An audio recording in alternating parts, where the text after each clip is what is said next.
Eh ben, bienvenue au Collège de France pour ce premier cours d'une série sur les invasions biologiques. Bon, je ne sais pas si vous connaissez déjà un petit peu avant ou si ça va être une totale surprise. On va aller progressivement au cours des 8 cours. Et ce sont des cours qui vont être orientés recherche, donc sur différents aspects, et qui vont commencer quand même de manière assez générale. Donc le premier cours ne va pas être trop orienté recherche, ça va être cours-conférence. Le deuxième cours, il va y avoir un peu plus des recherches qu'on fait actuellement. Donc quand je dis recherche, c'est recherche passée, récent, ou même recherche en train de se faire. Et puis, nous aurons, comme vous le savez, des séminaires après chaque cours. Chaque séminaire est choisi en fonction du cours qui le précède, de manière à approfondir un petit peu, mais en même temps à élargir un petit peu. Et j'ai choisi d'inviter des séminaristes qui sont des experts de disciplines connexes aux invasions biologiques, c'est-à-dire qu'ils travaillent souvent sur les invasions biologiques, mais pas à partir de l'écologie comme moi, à partir de l'épidémiologie, la philosophie, l'économie, etc. Donc, tout à l'heure, nous allons avoir un séminaire sur les sciences de l'invasion et l'épidémiologie. Et je vous conseille très fortement de rester parce que ça va être très bien. Bien, donc le premier cours, en fait, je vais essayer de mettre en évidence le fait que les invasions biologiques, c'est problématique et c'est sous-estimé. Et je vais faire quelque chose... en fait, je vais quasiment à chaque fois faire 3 parties. Et je vais parler d'abord de manière assez classique de l'objet d'étude, du processus, pour qu'on comprenne un peu de quoi on parle. On va parler un peu de définition, c'est important parce que c'est un domaine où les définitions ne sont pas hyper fixées encore et où les experts entre eux ne sont pas tous d'accord, donc c'est important de savoir de quoi on parle exactement. Puis après, on va parler de l'ampleur et de l'importance, et puis on va faire une toute petite dernière partie de conclusion sur les solutions. Donc, pour ceux qui sont venus déjà à la leçon inaugurale, j'ai essayé de faire comprendre le concept d'écosystème comme entité complexe. Et que lorsqu'on regarde un écosystème, souvent les gens qui ne sont pas écologues voient une espèce de chaos d'espèces végétales, animales, microbiennes. En général, les écologues ils voient plutôt une profusion de mécanismes et d'entités interagissant les unes avec les autres. En fait, rappelez-vous que je vous ai expliqué que les espèces en fait, sont connectées les unes aux autres et elles fonctionnent avec et grâce à celles avec qui elles sont connectées, de manière directe ou de manière indirecte. Et les ensembles d'espèces en interaction peuvent être assez complexes. Il peut y avoir énormément d'espèces qui interagissent de manière directe et indirecte. Ça forme ce qu'on appelle des communautés et des écosystèmes qui vont fonctionner de manière assez précise, flexible mais précise, en mouvement perpétuel, ce qu'on appelle un équilibre instable. Qu'est-ce qui arrive lorsque on introduit un engrenage étranger dans ce système? Alors la plupart du temps, l'engrenage est trop différent et ne va pas réussir à s'intégrer au système. Comme par exemple, si on introduit des insectes à sang froid dans un écosystème où les températures sont trop basses pour qu'ils puissent se développer. Donc l'espèce n'est pas adaptée et ne peut tout simplement pas s'intégrer au système d'engrenage. Ou alors, il va réussir à y rester et alors, il va forcer un peu parce qu'il n'y a pas de place dans les écosystèmes, il n'y a pas de niche vide, toutes les niches sont occupées. Et alors, s'il arrive à s'intégrer, il va forcément avoir un impact, au moins sur une espèce, mais très probablement sur de très nombreuses espèces. Et ça, ce sont les invasions biologiques. Les invasions biologiques, c'est lorsque vous prenez une espèce qui appartient à une certaine aire native, qu'on appelle native, et vous le transportez par bateau, par avion, par camion, etc. Et vous le transportez dans un autre écosystème, un écosystème au-delà de ce qu'on appelle des barrières géographiques, c'est-à-dire qu'il ne peut pas normalement migrer tout seul. Et puis, souvent, il va avoir un impact dans ces populations, là où il s'est établi. Alors pourquoi est-ce que c'est un problème? C'est un problème parce que pendant des dizaines de millions d'années, les espèces qui ne sont pas capables de se disperser lors de longues distances ou de franchir des barrières géographiques, eh bien, elles ont divergé, elles ont évolué de manière distincte d'autres écosystèmes. Et ces espèces qu'on introduit, en général, on les introduit sans leur cortège de ce qu'on appelle les ennemis naturels. Les ennemis naturels, ce sont les prédateurs, les compétiteurs, les parasites, les herbivores pour les plantes, etc. Et donc, ces espèces, lorsqu'elles sont introduites, elles peuvent construire rapidement des populations importantes parce qu'il n'y a personne pour les contrôler. Et si ces espèces parviennent à s'adapter à un nouveau milieu, et en particulier au niveau climatique, alors le milieu, lui, souvent, il n'est pas bien adapté à ces espèces. Parce que les espèces locales n'ont jamais rencontré ce nouveau compétiteur, ce nouveau prédateur, ce nouvel herbivore, etc. Et donc, les espèces locales, on les appelle souvent naïves écologiquement. Et en l'absence de prédateurs et de parasites, et avec de nombreuses proies qui ne sont pas adaptées, alors les nouveaux arrivants, en général, vont pulluler très rapidement. Donc, pas adapté, ça veut dire, par exemple, imaginez une petite proie, elle ne va pas se reproduire assez vite pour pouvoir compenser les pertes, elle ne va pas protéger ses petits, ou elle ne va même pas cacher ses petits. Une plante ne va pas avoir d'épines, ne va pas avoir de défense chimique, ne va pas avoir une stimulation de la pousse lorsqu'elle est broutée, etc.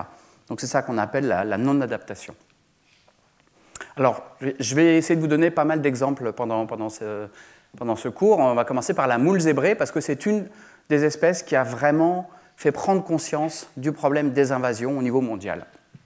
Donc la moule zébrée, elle est originaire de la région de la mer Caspienne, ici, et elle a été introduite accidentellement dans plusieurs des grands lacs, enfin d'abord dans un, en Amérique du Nord, dans les années 80, et probablement du fait des eaux de ballast. Et en fait, la moule zébrée, elle vit en colonie comme ça, elle s'accroche au substrat, et elles s'accrochent les unes aux autres, et elles peuvent être en très forte densité. Donc vous voyez ici que ça peut vraiment faire des densités et des quantités assez importantes. En fait, si vous regardez cette jolie plage d'un de ces lacs, en fait, ce n'est pas une plage de sable fin, c'est une plage de coquilles de moules zébrées qui ont été rejetées sur la plage une fois que les moules étaient mortes. Vous voyez qu'il y en a quand même beaucoup. Ça peut faire vraiment des quantités gigantesques. Et évidemment, pour les espèces qui vivent là, bon, ça peut être problématique, parce que lorsque vous avez tout ça qui se colle sur votre dos, ça pose des problèmes. Mais surtout, ça posait des problèmes aux coques des bateaux, aux hélices, et c'est comme ça qu'on a vraiment commencé à réagir, parce qu'il fallait nettoyer tout ça, ça coûtait de l'argent. Et puis, les moules zébrées, en fait, obstruent les canalisations qui sont utilisées pour refroidir les centrales nucléaires. Et là, ça veut dire que ça peut coûter énormément. Et du coup, on a commencé à vraiment s'intéresser à ce problème de cette espèce qui n'était pas là au départ, pourquoi elle était là, pourquoi elle était là en si grande quantité, etc. Donc, on a commencé à s'intéresser aux invasions biologiques. Je vous donne un autre exemple qui est plus proche, parce que celui-là, vous devez le connaître, j'imagine. C'est le frelon asiatique. Le frelon asiatique, il provient d'une cargaison de poteries chinoises.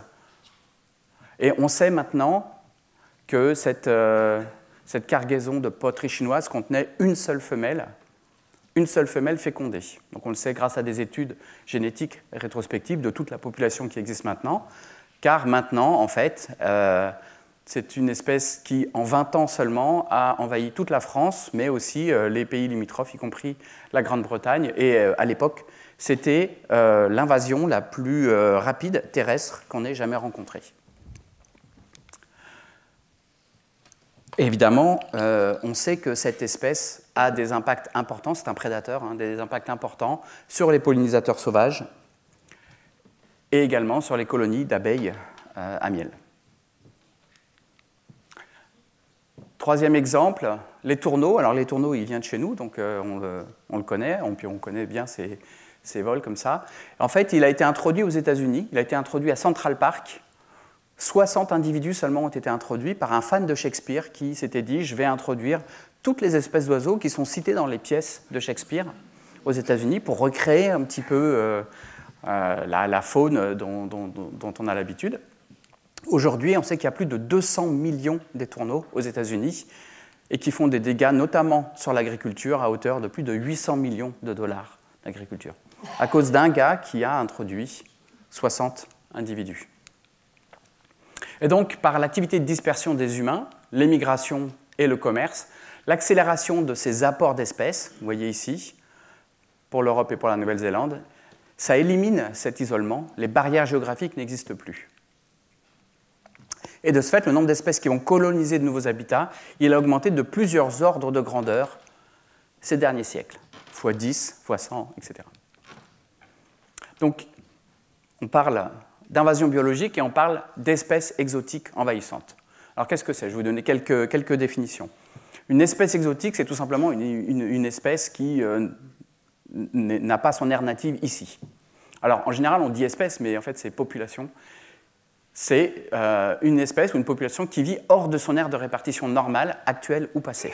Okay? C'est ça qu'on appelle exotique.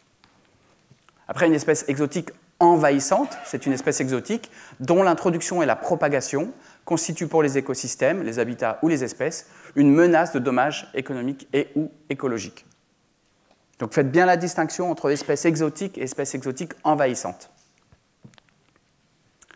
L'introduction, c'est le déplacement par les activités humaines d'une espèce hors de son aire de répartition naturelle, passée ou présente, résultant dans sa perpétuation dans le site dans un avenir prévisible. Je ne vois pas beaucoup qui prennent des notes là.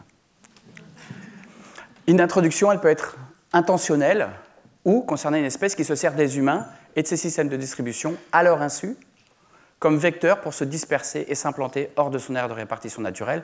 Un insecte qui arrive dans une cargaison de grains, par exemple, ou un rat qui arrive sur un bateau, ce ne sont pas des introductions intentionnelles. Les tourneaux, lui, c'était intentionnel. Donc une invasion biologique, c'est le processus qui implique l'introduction, intentionnelle ou non, par les activités humaines, c'est toujours par les activités humaines, d'une espèce dans des régions hors de son aire de répartition naturelle, où elle peut s'établir et se propager. Alors, dans l'invasion biologique, il n'y a pas forcément un impact. Là, les experts ne sont pas tous d'accord. Est-ce qu'on inclut l'impact ou pas dans la définition? Ça ne va pas forcément nous affecter, nous, pour ce cours, mais c'est à noter. Il se peut qu'on parle d'invasion biologique sans considérer s'il y a un impact ou non. Et alors, en fait, un détail qui peut être intéressant, c'est qu'on parle d'espèces exotiques envahissantes, mais en réalité, c'est des populations envahissantes. Ce n'est pas l'espèce entière, parce que l'espèce, elle reste encore dans son aire native, elle existe encore. Okay? Et quand on peut, en tout cas moi j'essaie de le faire, c'est mieux de privilégier le concept d'invasion biologique à celui d'espèces exotiques envahissantes, parce que ce qui est intéressant, c'est le processus, ce n'est pas le médium par lequel ça arrive. C'est un petit peu comme si on s'intéressait plus au bulldozer qu'à la déforestation. Les espèces exotiques envahissantes, on va essayer d'en parler à chaque fois qu'on veut mettre le doigt sur une en particulier, un impact en particulier, mais en général, c'est plus intéressant de parler d'invasion biologique plutôt que de stigmatiser une espèce avec tous les problèmes que ça peut causer, et ça on en parlera un petit peu plus tard dans un autre cours. Et alors la distinction entre les espèces exotiques et les espèces exotiques envahissantes, elle est importante parce que toutes les espèces exotiques ne vont pas devenir envahissantes. En fait, on parle souvent de la règle des 10%, même si ce n'est pas 10% exactement. On dit que 10% de toutes les introductions vont réussir à s'établir et que 10% de toutes les espèces établies vont réussir à se disperser et à faire un impact. Donc au final, ça fait seulement 1% des espèces exotiques qui sont problématiques. Ceci dit, 1% de dizaines de milliers d'introductions, c'est beaucoup. Et on peut le voir ici avec l'exemple des eaux de ballast. Les eaux de ballast sont les eaux qui sont utilisées pour la flottaison des navires lorsqu'ils sont vides ou pas vides de leur cargaison. Donc on prend de l'eau dans un port et puis lorsqu'on va dans l'autre port, on rejette l'eau. Mais c'est de l'eau qui contient des animaux en général, des larves, etc. En fait, il y a 10 milliards de tonnes d'eau de ballast qui sont transférées tous les ans dans le monde. Alors 10 milliards d'eau de ballast, 10 milliards de tonnes d'eau, on ne se rend pas bien compte de ce que ça fait. Donc j'ai traduit en milliards de piscines olympiques, ce qui fait qu'on ne se rend pas compte non plus. Mais bon, c'est bien en général de traduire soit en terrain de football, soit en piscine olympique. Et en fait, on sait que les plus gros vaisseaux, à force de vider, remplir, il y a dans leur soute des centaines de tonnes de sédiments. Et dans ces sédiments, il y a énormément de larves qui peuvent être transférées d'un bout à l'autre. Et en fait, on sait qu'à cause des eaux de ballast, il y a un transport de 3 à 4 000 espèces tous les jours à travers le monde. Alors, toutes ne vont pas donner une introduction et toutes ne vont pas donner une invasion, mais ça veut dire qu'il y a énormément. Et donc 1% seulement de beaucoup de choses, ça fait au final beaucoup de choses. Donc je n'insiste pas plus sur les eaux de ballast, vous aurez quelques mots lors du séminaire du cours numéro 6 avec Guillaume Latombe qui vient d'Écosse exprès pour faire ces séminaires. Donc maintenant qu'on a vu un petit peu les caractérisations et les définitions, c'est-à-dire que maintenant que vous allez comprendre ce que je vous raconte, on va essayer de parler un petit peu de l'importance. Pourquoi est-ce que je vous le raconte ? Donc déjà, la chose qui nous intéresse le plus, c'est combien il y a d'espèces envahissantes. Alors il y a eu un rapport récent de l'IPBES. L'IPBES, c'est comme le GIEC de la biodiversité. Et ça a été un rapport qui s'est focalisé sur les invasions biologiques. Donc pendant 4 ans, 87 experts du monde entier, dont votre serviteur, pour représenter la France, ont épluché toute la littérature scientifique qui existait, donc des dizaines de milliers de références, pour essayer de faire un état des lieux sur les invasions biologiques. Et l'état des lieux a montré qu'il y a au moins 37 000 espèces exotiques envahissantes qui sont donc établies, introduites par des activités humaines un petit peu partout dans le monde. On sait que ça continue, il y en a à peu près 200 nouvelles tous les ans. Et dans ces 37 500, il y en a à peu près encore 10% qui sont des espèces exotiques envahissantes, donc qui posent vraiment un problème au niveau des écosystèmes et des fois sur les humains. Tous les grands groupes taxonomiques et tous les environnements sont concernés. C'est-à-dire que si on regarde ici les milieux marins, d'eau douce et terrestres, et ici on voit le nombre d'espèces exotiques en fonction de la couleur, vous voyez que dans le monde, il y en a vraiment un petit peu partout, même s'il y en a vraiment beaucoup en Australie, Nouvelle-Zélande, en Amérique du Nord et en Europe de l'Ouest. Il faut voir que ça c'est l'état des connaissances, mais il y a des choses qu'on ne connaît pas, et il y a des zones dans le monde, notamment dans l'hémisphère sud, où on a l'impression qu'il y a beaucoup moins d'espèces exotiques envahissantes, mais c'est aussi parce qu'on les a beaucoup moins étudiées. Ce qui est intéressant aussi de voir, c'est que ces espèces exotiques envahissantes, elles viennent de partout dans le monde et elles vont partout dans le monde. Tout le monde s'échange des choses. Vous voyez ici ce que l'Europe a fourni aux autres continents et ce que l'Amérique du Nord, l'Amérique centrale, l'Australie ont fourni aux autres continents en termes d'espèces exotiques envahissantes. Par exemple, le crabe bleu, vous en avez peut-être entendu parler, il est très problématique en Méditerranée, il vient d'Amérique du Nord. Et en fait, ils n'y ont pas forcément gagné au change parce que nous, on leur a envoyé le crabe vert, qui est aussi très problématique maintenant en Amérique du Nord. Bon, vous allez me dire, c'est des crabes dans les deux cas, pourquoi est-ce que ça pose un problème? Parce que ni l'un ni l'autre n'a coévolué avec l'habitat où il est maintenant introduit, et donc la faune et la flore locales ne sont pas du tout adaptées à ces nouveaux arrivants. Donc c'est le commerce mondial qui est le principal mécanisme de transport, d'introduction et d'établissement et de propagation après d'espèces exotiques envahissantes. Tous les groupes taxonomiques sont présents. Donc vous voyez ici sur ce petit graphique qui montre un petit peu... l'important, ce n'est pas ici les proportions, hein, c'est de montrer qu'il y a beaucoup de choses. Il y a des plantes terrestres, des plantes aquatiques, des invertébrés terrestres, des invertébrés aquatiques, des vertébrés, des champignons, des micro-organismes, etc. Donc ça, c'est la liste des 100 espèces parmi les pires au monde. Ce n'est pas les 100 pires, c'est une liste qui a été concoctée par l'IUCN pour essayer de communiquer sur les invasions biologiques il y a peut-être une quinzaine d'années maintenant et qui essayait, non, bien plus, 20, 25 ans, et qui essayait de mettre en avant beaucoup d'espèces différentes et beaucoup d'impacts différents pour montrer que c'était problématique. En Europe, on a au moins 15 000 espèces exotiques. J'ai vu des chiffres aussi de 20 25 000 espèces exotiques, et probablement 5 000 d'entre elles sont envahissantes. En France, on a au moins 2 750 espèces exotiques qui viennent d'un petit peu partout dans le monde. Donc, les invasions biologiques continuent à augmenter. Je vous ai dit tout à l'heure 200 nouvelles espèces par an. En fait, plus d'un tiers de toutes les espèces exotiques connues ont en fait été signalés depuis 1970. Donc ça fait une cinquantaine d'années, en une cinquantaine d'années seulement, plus d'un tiers des espèces. Le nombre n'a cessé d'augmenter depuis des siècles dans toutes les régions et pour tous les groupes d'espèces. Donc vous voyez ici, pour chaque groupe d'espèces, avec chaque courbe, c'est une couleur qui représente un continent, une région du monde. Et vous voyez qu'à chaque fois, on a une augmentation très importante, une augmentation exponentielle. C'est en train d'exploser. Et ça, c'est dû à l'augmentation des transports internationaux de marchandises et de personnes, et on sait que ça va continuer d'accroître les introductions dans le futur. Le changement climatique, lui, va augmenter les chances que ces introductions se transforment en invasions. Alors, pourquoi c'est important?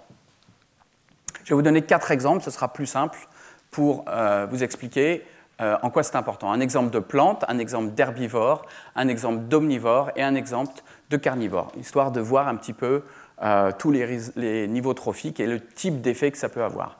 Donc, pour les plantes, on a plein de choix. On peut prendre cette liane ici qui a envahi l'île Marianne dans le Pacifique. Mais finalement, je vais prendre une plante qui nous rapproche plus puisqu'elle est à Tahiti. Elle a été introduite à Tahiti. C'est Miconia. Miconia qu'on appelle aussi le cancer vert, qui a été introduite comme plante ornementale en 1937, qui maintenant occupe plus de la moitié de l'île et qui a en fait donc vous voyez ici, ça c'est cette plante, c'est un arbre, hein, cette plante. En fait, c'est un système d'enracinement très superficiel et tentaculaire, et ça favorise les glissements de terrain, comme on voit ici. En plus, ça a une canopée hermétique qui va éliminer toutes les autres plantes. Vous voyez ici à quel point c'est dense, et donc c'est difficile de trouver de la lumière en dessous. Et puis, regardez les feuilles que tient ici mon excellent collègue Jean-Yves Meyer. Vous voyez déjà la taille des feuilles, mais l'épaisseur aussi. Vous voyez à quel point la lumière ne passe plus et que donc c'est difficile pour des plantes natives de survivre dans une forêt dense de Miconia. Une plante adulte produit environ 1 million de graines par an qui va être viable pendant, non j'ai dit par an, non je pense que c'est total, mais qui va être viable pendant plus de 15 ans dans le sol.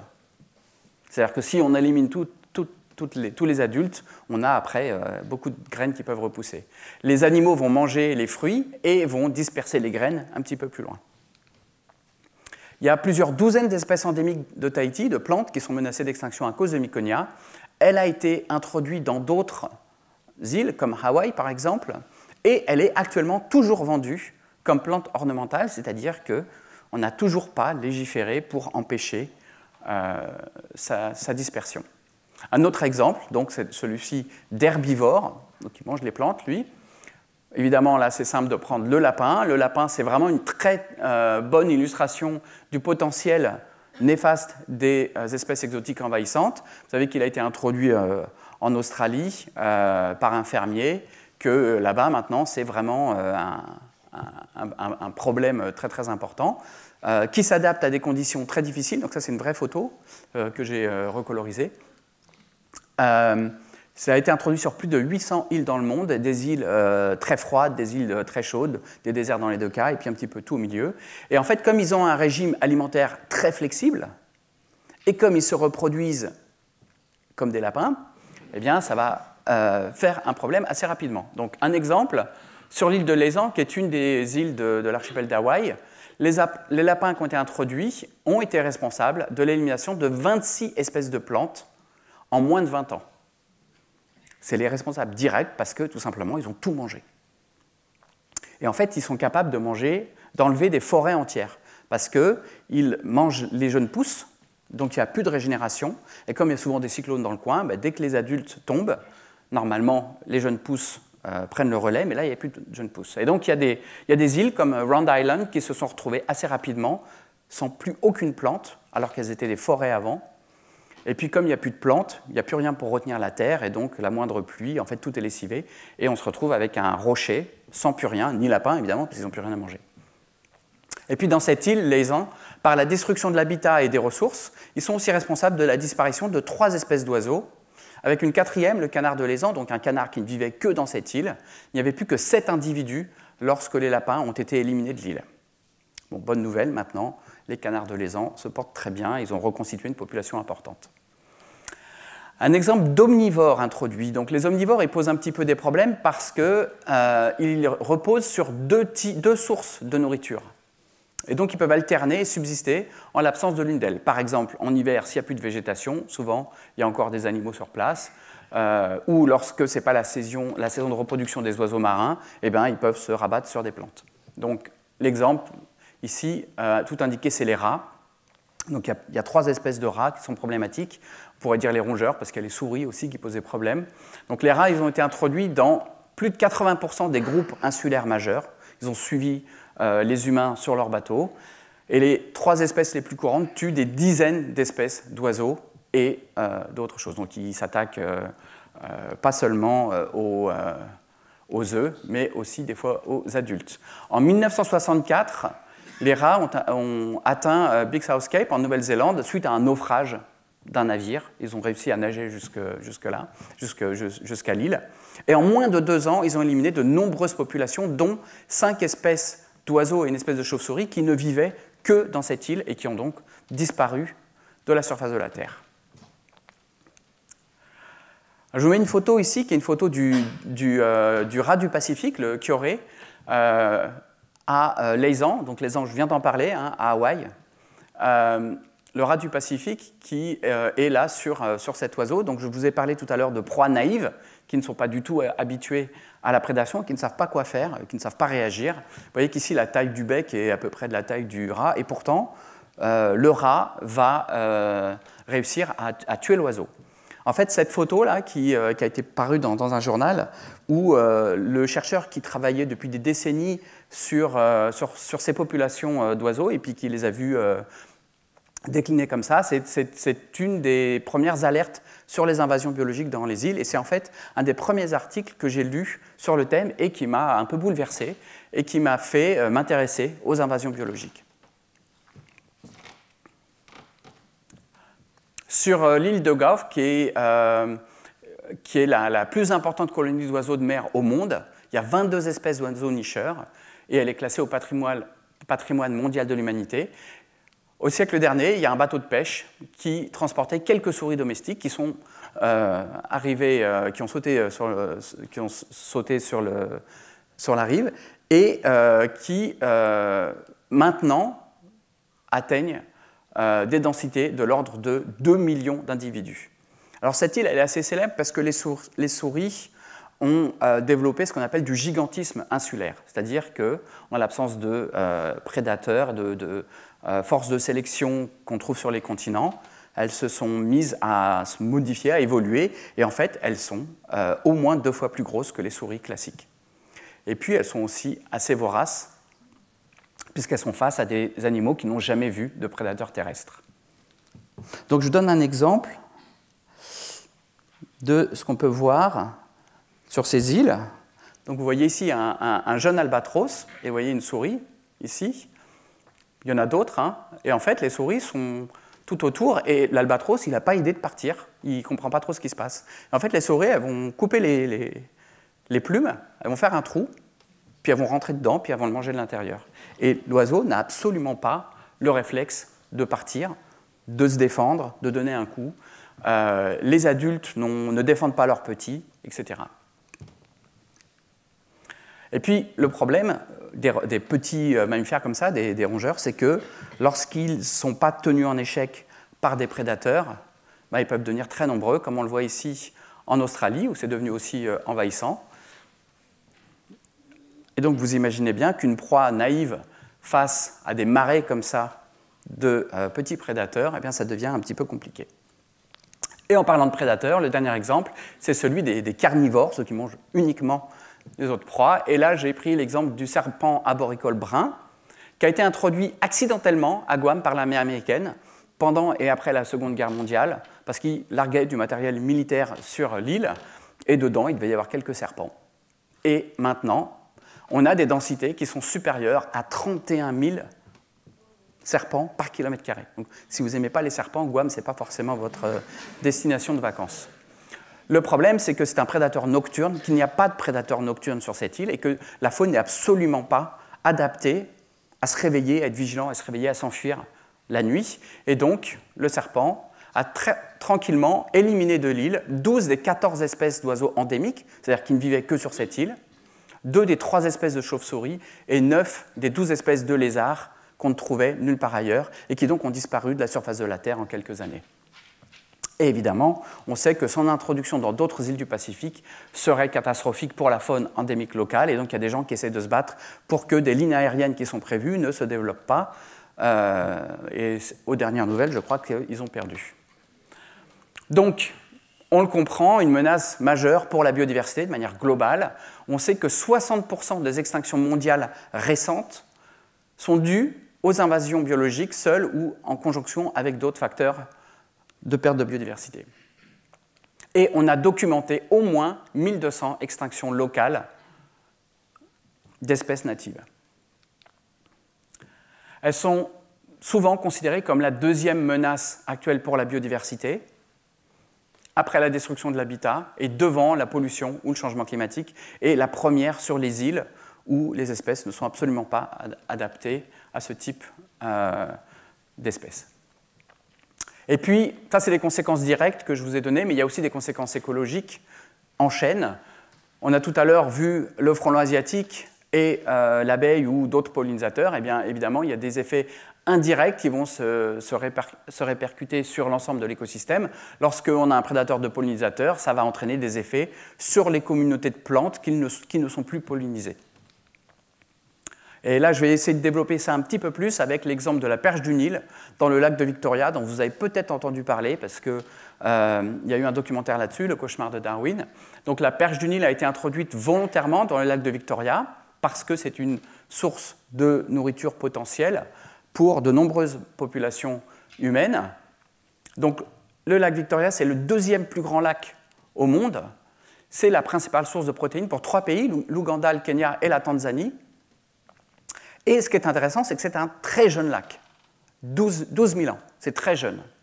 Et c'est intéressant parce que malgré ce très jeune âge, en fait, il y a des cyclidés qui sont des espèces de poissons que vous connaissez peut-être si vous êtes aquariophile, c'est les petits amours des aquariophiles d'eau douce. C'est des poissons qui sont magnifiques, donc il y a plus de 500 espèces, donc c'est vraiment un rayonnement évolutif très important, très rapide, avec donc 500 espèces qui vont remplir un petit peu toutes les niches écologiques, même si en général ce sont des herbivores, mais ce sont en tout cas des petits poissons que les aquariophiles disent être plus intelligents que les autres. En tout cas, ils sont assez fascinants. Et en fait, la prédation de la perche du Nil a provoqué un changement majeur dans les structures de communauté de ces poissons. Vous imaginez ces petits poissons qui sont comme ça en général, voire plus petits, et la perche du Nil, la taille que ça peut avoir à la fin de sa vie. Donc imaginez, vous êtes sur une île, vous ne pouvez pas sortir de l'île, et puis on vous colle un tyrannosaure dans l'île. Vous n'êtes pas adapté, vous ne savez pas quoi faire pour vous défendre, mais vous ne pouvez pas non plus vous échapper. Et donc c'est ça en fait, le problème de la perche du Nil. On considère que c'est l'épisode moderne le plus massif d'extinction de vertébrés que l'on connaisse dans notre vivant, puisque entre 200 et 300 espèces de ces poissons endémiques ont disparu en quelques décennies. C'est des poissons qu'on ne retrouvera plus.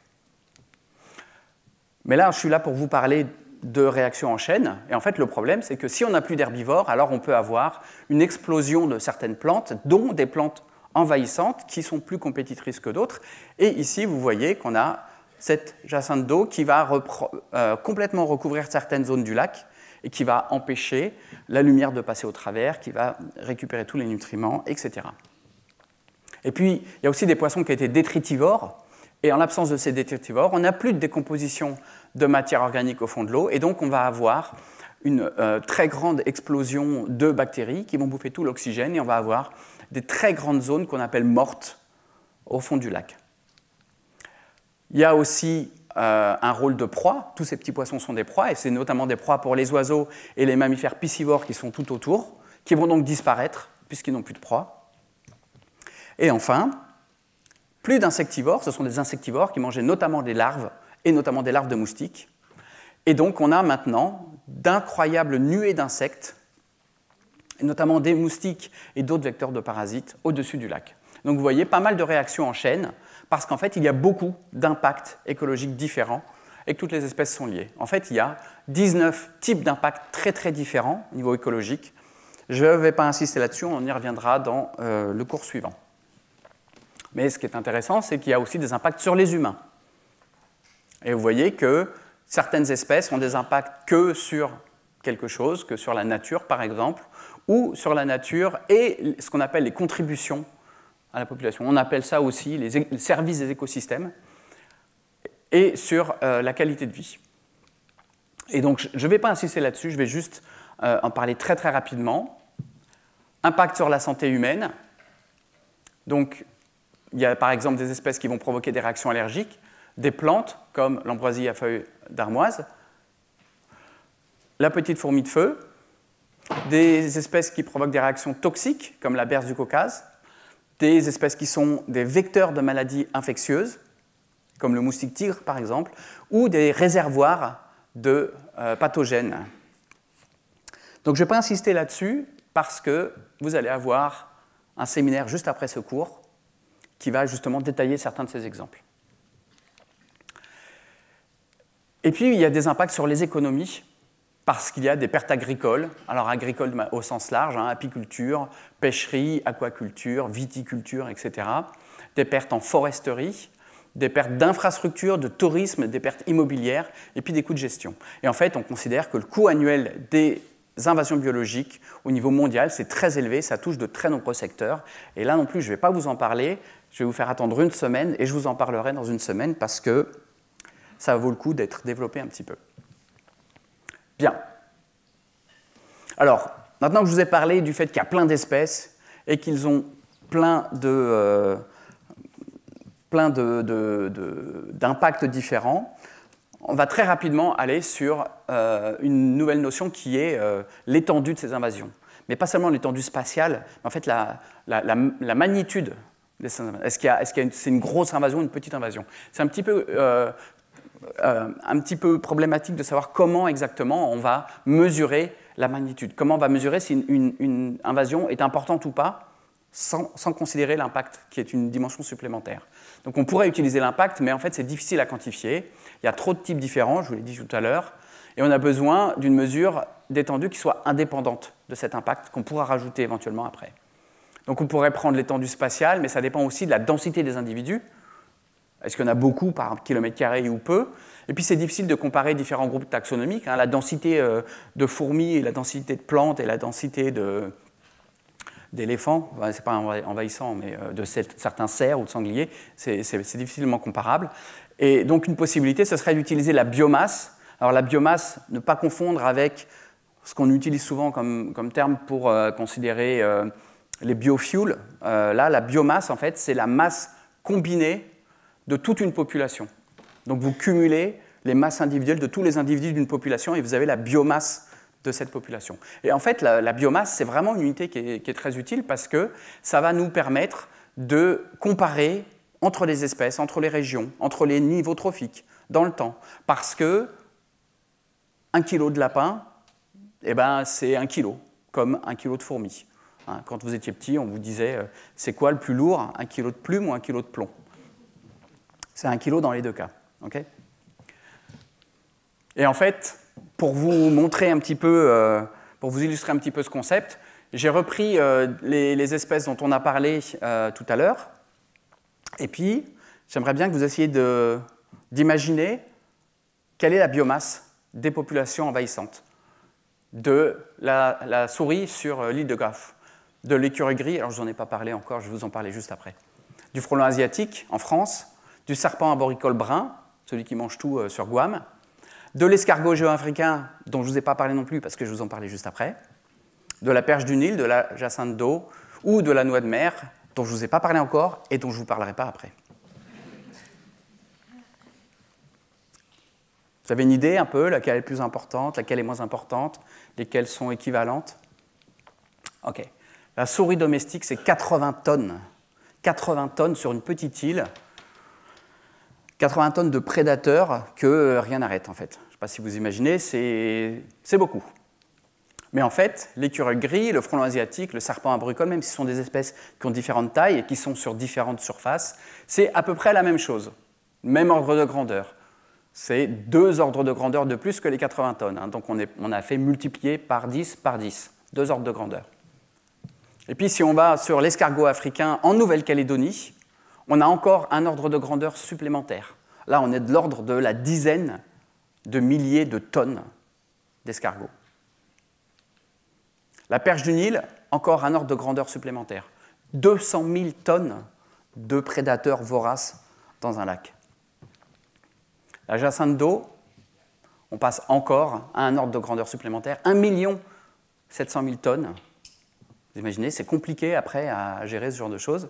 Et puis, la noix de mer, qui est donc une méduse envahissante, 93 millions de tonnes, donc encore un ordre de grandeur supplémentaire. Et donc en fait, cette biomasse, elle nous permet vraiment de savoir à peu près la taille des invasions. Et je ne parle pas des impacts parce qu'il est possible que l'impact de cette invasion soit plus importante que celle-ci, ou pas. On verra ça dans le cours suivant. Dernier exemple, les grands herbivores d'Australie. Donc on s'est amusé dans notre équipe à essayer d'estimer la biomasse des grands herbivores envahissants en Australie parce que on n'arrivait pas bien à savoir lequel était le pire entre les chevaux, les chèvres, les cochons. Je ne parle pas de ce qui est domestique, hein, je parle de ce qui s'est échappé, qui fait des populations qu'on appelle férales et qui pose des problèmes sur l'environnement. Donc, on a ici par exemple le buffle d'eau et les bintangs, c'est un autre bovidé, et chaque petit cube, en fait, c'est 5000 tonnes. Donc, vous voyez que les bintangs, c'est à peu près 5000 tonnes. Il y a le chiffre aussi précis ici, et là, 124 000 tonnes, 124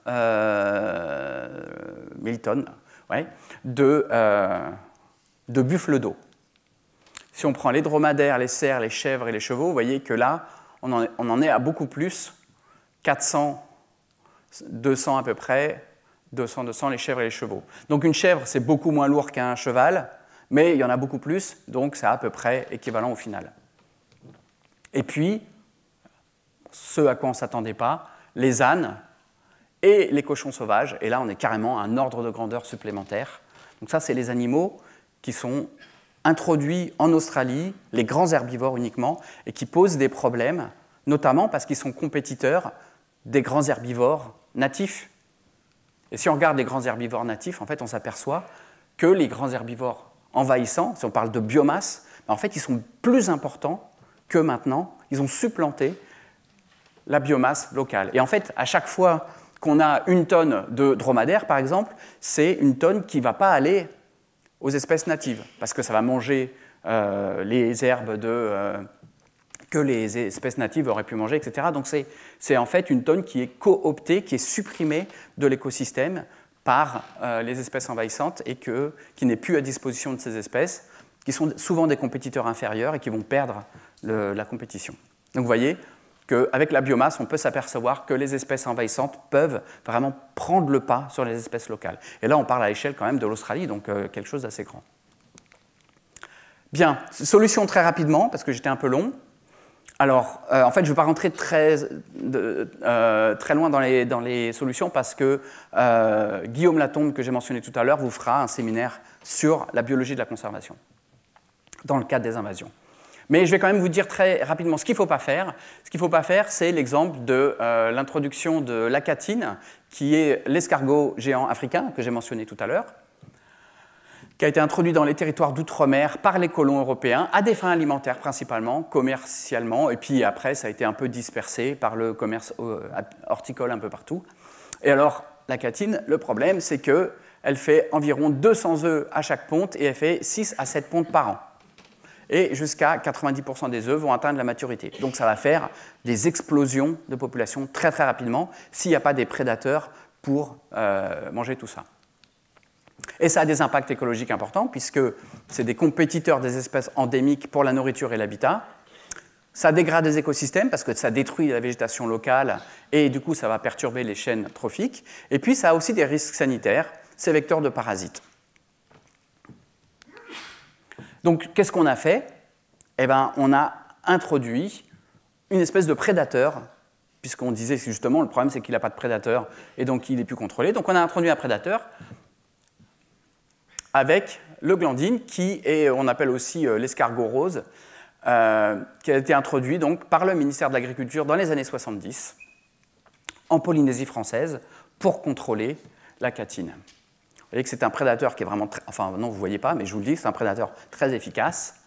Mais le problème, c'est qu'il est tellement efficace qu'il ne s'est pas restreint aux acatines, même s'il en a mangé, et il s'est attaqué aux espèces locales qui n'avaient jamais vu de prédateurs mollusques et qui se sont fait un peu décimer. 7 espèces endémiques ont disparu en seulement 10 ans à Moorea. À Bora Bora, 2 espèces endémiques recensées ont disparu. Tara, 6 espèces ont disparu. Huahin, 2 sur les 4 connues ont disparu. Et alors, ici, c'est carrément 29 espèces sur les 33 endémiques qui ont disparu à cause de la prédation par cet escargot. Donc ça, c'est ce qu'il ne faut pas faire. Qu'est-ce qu'il faut faire? Alors, je ne vais pas développer parce qu'il y a énormément de choses qu'il faut faire. Je vais juste donner une direction. Ici, vous avez ce qu'on appelle la courbe des invasions, où vous voyez en fonction du temps l'aire qui est envahi et qui est d'ailleurs aussi l'impact que ça a. Donc, au départ, ça monte comme une exponentielle et puis il y a un point d'inflexion et on va se retrouver avec une saturation. Et avec cette courbe, en fait, on peut distinguer trois phases, une phase d'introduction, une phase d'établissement et une phase d'invasion. Et en fait, l'aire envahie et l'impact, mais c'est également le coût. Le coût économique que va générer cette invasion, mais aussi le coût de la gestion de cette invasion. Au départ, ça va être très peu, et puis à la fin, ça va être énorme. Donc au départ, lorsque c'est l'introduction, ce qu'il faut faire, c'est de la prévention, législation, biosécurité, sensibilisation, éducation. Donc empêcher en fait cette introduction. Si jamais l'espèce est déjà établie, alors il faut essayer de la gérer. D'abord, il faut la détecter, et puis il faut l'éradiquer. Normalement, c'est possible encore quand c'est à des phases initiales, ou alors contrôler pour l'empêcher de s'étendre plus. Mais lorsqu'on est à cette phase d'invasion, tout ce qu'on peut faire maintenant, puisque l'éradication est difficile, voire impossible, c'est le confinement, l'atténuation et la gestion sur le long terme, qui est très peu efficace et qui est très coûteux. Donc on sait, prévenir vaut mieux que guérir, et donc ça vaut aussi pour les invasions biologiques, la prévention est plus efficace que le contrôle. Et donc une réponse précoce et une biosécurité vigilante sont souvent moins coûteuses. C'est moins difficile, c'est moins cher, et il y a moins d'échecs. Et je termine par un petit exemple pour illustrer ça. C'est l'exemple de l'écureuil roux qui habite en Europe, et l'histoire que je vais vous raconter se passe en Grande-Bretagne. Et l'écureuil gris, son mignon petit cousin d'Amérique, qui a été introduit là-bas. Et c'est un des cas d'école en écologie des invasions, parce qu'on a pu suivre, un petit peu comme le frelon asiatique, au cours des décennies, on a pu suivre en fait, le déplacement de cette espèce.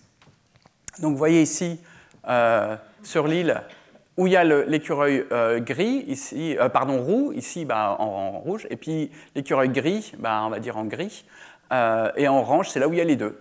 Et vous voyez qu'en fait, au départ, il était au sud et qu'il n'y en avait pas beaucoup, mais qu'au fur et à mesure des décennies, on l'a vu remonter l'écureuil gris. Et puis, à chaque fois qu'il remontait, eh bien, on avait soit des zones grises, soit des zones oranges, où il y avait les deux.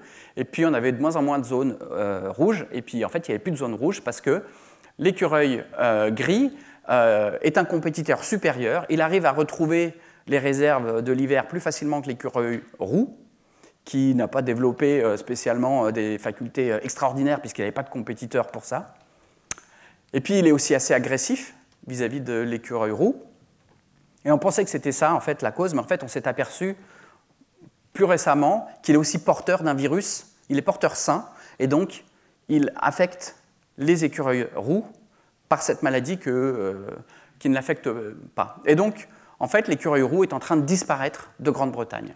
Et ça c'est quelque chose que les chercheurs connaissent depuis longtemps, et c'est pour ça que lorsqu'il a été introduit en Australie, il y a quelques années, maintenant ça doit bien faire 10-15 ans, les chercheurs italiens ont tout de suite alerté les pouvoirs publics et ont essayé d'éliminer tout de suite l'écureuil gris avant qu'il s'établisse. Il était juste dans un jardin au départ.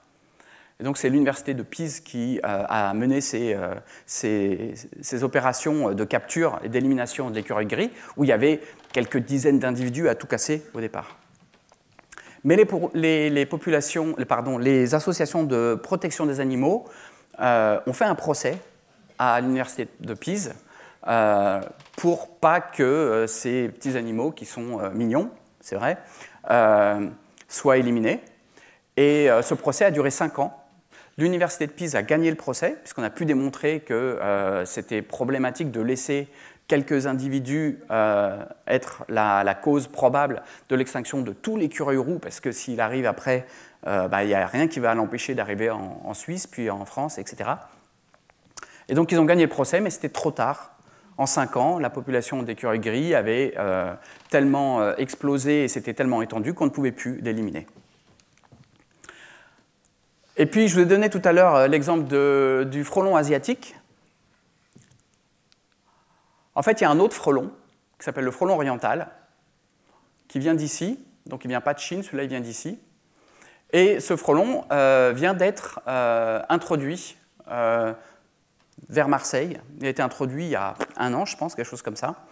Et c'est pour vous montrer que l'exemple des écureuils gris en Italie, en fait, ce n'est pas un exemple si lointain et qu'ils n'ont pas forcément fait moins bien que ce que nous on fait, puisque ce frelon oriental, il est en train de s'établir en France. Ça fait 1 an ou 2 ans, je ne sais plus. On ne fait rien pour l'instant. Or, le frelon asiatique, on sait très bien à quel point il a été problématique en France. Et donc, on va assister probablement à la même chose. Voilà, conclusion. Les invasions biologiques sont réellement problématiques de par leur nombre, leur étendue, leurs effets. Il faut qu'elles soient empêchées, gérées et étudiées. J'espère vous en avoir convaincu. Dans le prochain cours, je vais traiter de la question, puisque c'est important, comment ça se fait qu'on connaisse aussi peu les invasions biologiques et quelles stratégies on pourrait faire pour alerter face à ce paradoxe. Mais avant, je vous invite à rester pour suivre le séminaire de Christophe Diane sur la science des invasions et l'épidémiologie. Donc je termine en remerciant, alors à chaque fois j'ai énormément de collègues que je pourrais remercier, donc j'ai décidé de, à chaque cours, remercier mes collaborateurs principaux, directs, sur ceux que je vous ai montrés juste avant, et uniquement ceux qui sont dans mon équipe, parce que je travaille avec énormément de gens dans le monde, et donc je ne peux pas remercier tout le monde. Je remercie ceux-là, et je vous remercie pour votre attention.